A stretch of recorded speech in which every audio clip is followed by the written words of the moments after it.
Good morning guys, kamusta kayo? Ayun, bali nagpunta nga pala kami dito sa St. Pio of Pietrelcina para magpasalamat at ipagdasal si mama dahil sa karawan niya ngayon. Dito nga pala ito sa May Libis. Ang kasabihan kasi nagbibigay ng kalakasan ng katawan nito si St. Pio at nagpapagaling ng mga sakit.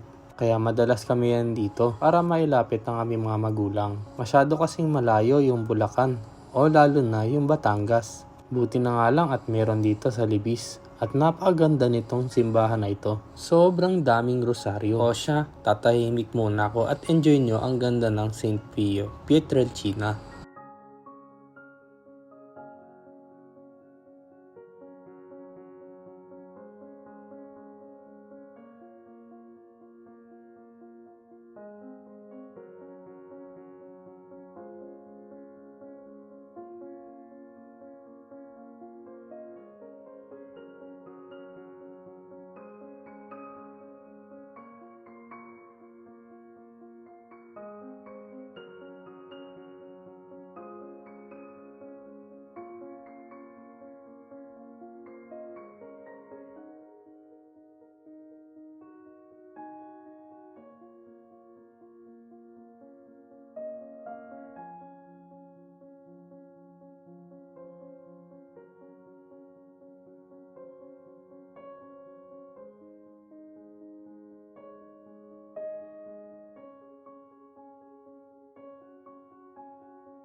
Ayun lang, bye-bye!